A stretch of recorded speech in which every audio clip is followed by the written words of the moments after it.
This is how fast things are changing. This is the information age. If you're operating by old ideas, you're obsolete. You begin the game by, identifying your dream. I think that's really where it all starts. In today's economy and where we are today, it's not just a dream. It's more of a necessity. You've got to identify how you're going to survive more than how you're going to just, get something out there that you want. Here I am in New York City, financial capital of the world, surrounded by millions of people, most of whom will spend their entire lives working hard for money, but will have very little to show for it at the end of their lives. How many people are pissed off? I hate being told what to do. You have to fail fast. No one can steal my dream. You can count on the government destroying the dollar. All currencies have eventually gone to zero. You cannot save your way to retirement. If it's too complex for us, what do we have to do with our money? We have to give it to them. It was pure hopelessness. It was just 100% survival. Somebody's buying it. The public isn't buying it yet, but somebody is. How bad do you want it? That's the question. It's time to acquire.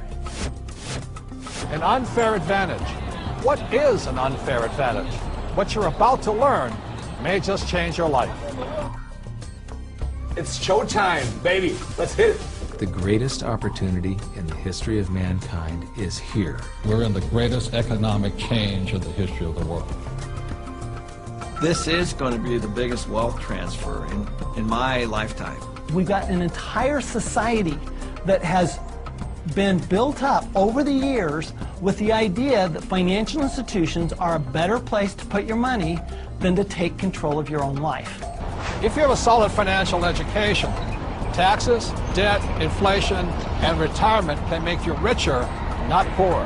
The rich will get richer and the poor middle class gone. I was around my brother who was a part of a gang, who ran a gang, and that's a lot like running a business. Most people run from problems, and the truth is that's where the opportunities are. This really is a perfect financial storm. So I am optimistic about the future. It's going to crash. The next big economic boom will not be from the internet or China or India, but will be from empowering women. A big part of success is failing so many times that you learn and learn and learn your lessons. Robert says all the time that if you're not being successful, it's because you're not making enough mistakes. People think that cash is like a safe place to be, a place to park your purchasing power. And I think cash is the worst investment that you can have. And if you follow an economist, you're in trouble. Okay, you want to have barely enough income to survive if you're lucky. Go do 401ks, go do mutual funds, be my guest. This is the best time to talk about this because people have had a shift of context with this economy. To change your financial life often involves changing your mindset. It really is where it starts, is the attitude, it's the mindset, it's the decision that you're going to, take responsibility for your own financial life. Knowledge is money. Show business. When you think about show business, you always think about the show, right? Cameras and movie stars and makeup and glamour. But you never think about the business side of it because we don't have financial education. And I didn't learn that until 20 years down the road in my career. And now, I'm not only an expert in the show part of it, but I'm becoming an expert on the business side of it. Business is about production. We can produce our way out of any problem.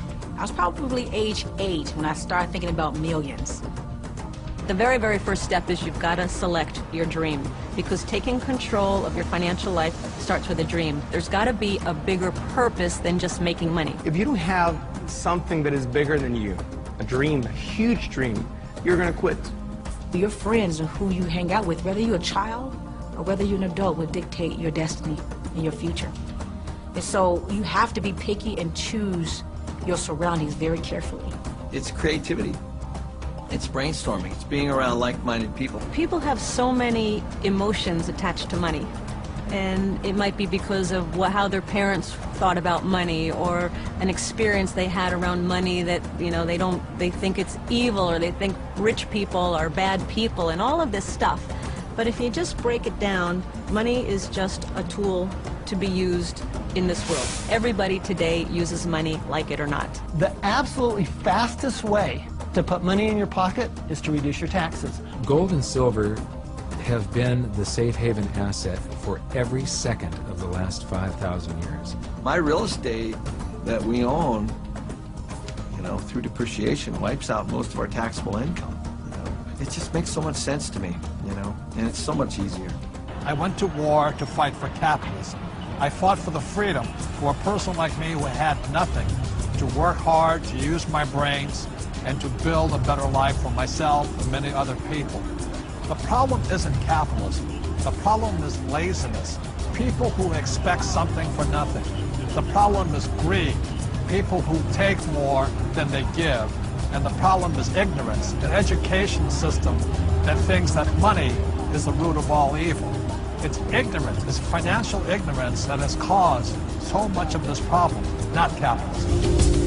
It's not just a dream, it's more of a necessity. You've got to identify how you're going to survive